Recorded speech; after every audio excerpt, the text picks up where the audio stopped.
कितना दर्दनाक पल होता होगा वो जब किसी बेटी के सामने उसके बाप को गोली मार दिया जाता है। घटना उत्तर प्रदेश के गाजियाबाद जिले की है, जहां पर विक्रम जोशी नाम के एक पत्रकार को कुछ बदमाशों ने सरेआम गोली मार दिया। गोली सीधे सर में लगती है। अस्पताल में 2 दिन जिंदगी और मौत के बीच जंग लड़ते हुए विक्रम ने अपना दम तोड़ दिया। सवाल ये उठता है कि आखिर बात क्या थी जिसकी वजह से विक्रम को अपनी जान से हाथ धोना पड़ा।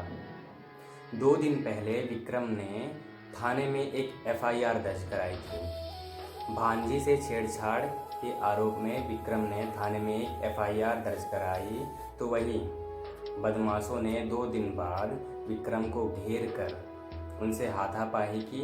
उसी बीच एक बदमाश ने तमंचा निकाला और सीधे विक्रम के सर में गोली मार दी, जिससे उनकी मौत हो जाती है। क्या विक्रम ने जो रास्ता अपनाया, न्यायिक प्रक्रिया का रास्ता अपनाया उन्होंने, क्या वो गलत था? उत्तर प्रदेश में वैसे भी बदमाश बेखौफ घूमते रहते हैं। सवाल प्रशासन और कानून पर उठता है। क्या पुलिस ने कार्रवाई की थी? पुलिस ने विक्रम को यह कहकर टाल दिया कि मेरी तबीयत खराब है, मैं अगले दिन कार्रवाई करूंगा। तब तक देर हो चुकी थी। बदमाशों ने उन्हें घेरा और उन्हें सीधा गोली मार दिया। उनके साथ में उनकी बेटी थी, जो चुपचाप देखती रही। वह चीखने और चिल्लाने के अलावा कुछ नहीं कर पा रही थी। बात जब आला अधिकारियों तक पहुंची तो तुरंत ही वहां के थाना प्रभारी को निलंबित कर दिया। लेकिन अब सवाल उठता है कि क्या निलंबित कर देने से जो थाना प्रभारी हैं, पुलिस वाले हैं, उनकी सोच में ज़रा सा भी परिवर्तन होगा? निलंबित कर देना जनता के दिल में सिर्फ एक आश्वासन के रूप में है कि हमने निलंबित कर दिया है, आगे की कार्यवाही कोई और पुलिस वाला देखेगा। यह एक आश्वासन मात्र ही है कि निलंबित कर देना। बीते कुछ महीने पहले एक पत्रकार, टीवी पत्रकार है अर्नब गोस्वामी, उन पर 2 बाइक सवार आते हैं और सियाही से हमला कर देते हैं। हमला इतना खतरनाक था कि अर्नब की जान बाल बाल बच गई। इस हमले से पत्रकारिता जगत में एक हड़कंप मच गया और ट्विटर पर #जस्टिस फॉर अर्नब की कैंपेन चली। लोग उनसे संवेदनाएं व्यक्त करने लग गए और उनके लिए न्याय की मांग करने लग गए। आरोप और प्रत्यारोप का सिलसिला चला। विपक्ष पर इसका आरोप मढ़ते हुए इसे एक सियासी मुद्दा बना दिया गया। अब सवाल यह उठता है कि हमला उन पर हुआ था वो छोटा हमला था, परंतु यहाँ पर विक्रम जोशी पर जो हमला हुआ वो जानलेवा था और उनकी जान भी चली गई। इस समय जो मेन स्ट्रीम मीडिया है वह इस खबर को क्यों नहीं दिखा रही है? दीपक चौरसिया भी स्वयं इसके भुक्तभोगी हैं, लेकिन वो भी अभी किसी अन्य मुद्दे में उलझे पड़े हुए हैं। जो मुद्दा कुछ महीने पहले अभी शांत पड़ा हुआ है, CAA NRC पर, वो दिन रात अपने टेलीविज़न न्यूज़ नेशन पर इसी मुद्दे के खिलाफ लड़ाई लड़ रहे हैं, क्योंकि हमला उन पर उसी दौरान हुआ था।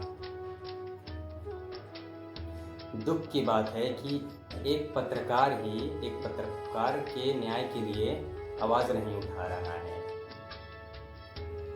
वही विपक्ष सत्ता पर निशाना साधते हुए कहता है कि योगी जी ने वादा किया था राम राज्य का, लेकिन यहाँ तो सरासर गुंडा राज दिखाई दे रहा है।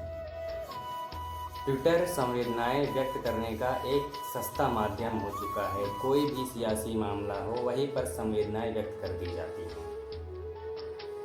मृतक के परिवार को उत्तर प्रदेश सरकार ने 10 लाख का मुआवजा दिया है और एक नौकरी देने का वायदा भी किया है। अब सवाल उठता है कि उत्तर प्रदेश में क्या बदमाश खुलेआम इस तरह की वारदातों को अंजाम देते रहेंगे? पुलिस वाले इस तरह से लापरवाही करते रहेंगे कि मेरी तबीयत खराब है, मैं अगले दिन इस पर संज्ञान लूँगा। और जब इसकी खबर आला अधिकारियों तक पहुंचती है तो वह उसे निलंबित कर देते हैं, सस्पेंड कर देते हैं। सस्पेंड कर देने से क्या उसकी मानसिकता चेंज हो जाएगी, बदल जाएगी? क्या ट्रांसफ़र करने से जहां वह जाएगा वहां पर उसकी सोच बदल जाएगी? उत्तर प्रदेश में सदियों से ही गुंडा राज चलता आया है।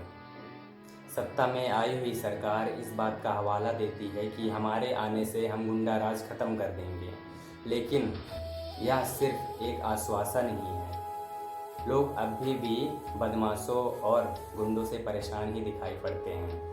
मेन स्ट्रीम मीडिया की नज़र इस तरह के सामाजिक मुद्दों पर नहीं जाती है तो सिर्फ उस मुद्दे पर जिनसे उनका व्यापार बढ़े। भारत चीन, भारत पाकिस्तान युद्ध, इन्हीं सब चीज़ों को मुद्दा बनाकर वह दिन रात अपने टेलीविज़न पर इस तरह से दिखाते हैं कि जैसे कि कल ही तीसरा विश्व युद्ध छिड़ जाएगा। मेन स्ट्रीम मीडिया ही सामाजिक समस्याओं को नहीं उठा रहा है।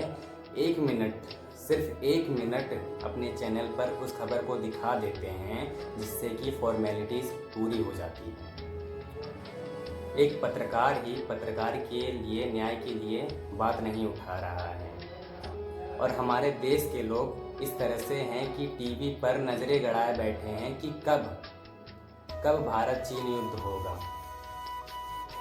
जिस तरह से खबरों को दिखाया जाता है उस तरह से लोगों के दिमाग में घर कर जाता है कि कल ही युद्ध हो जाएगा।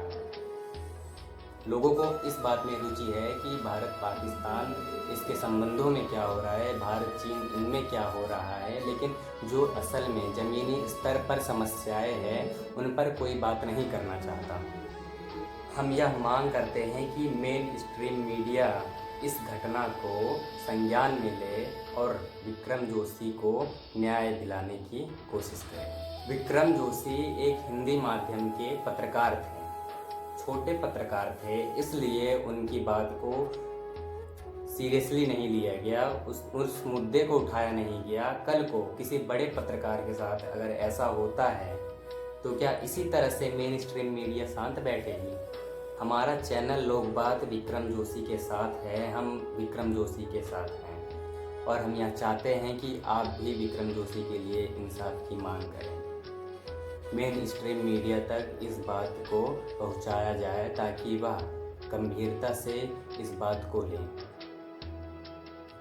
इन सारी सामाजिक समस्याओं का निवारण जल्द से जल्द होना चाहिए, नहीं तो ज़्यादा समय नहीं लगेगा कि पूरे देश में गुंडे बेखौफ घूमते रहे और किसी को भी गोली मार दें। मैं शिवम कुमार रावत मिलता हूँ आपसे अगली वीडियो में। तब तक देखते रहिए लोग बात, जनता की बात, जनता के साथ।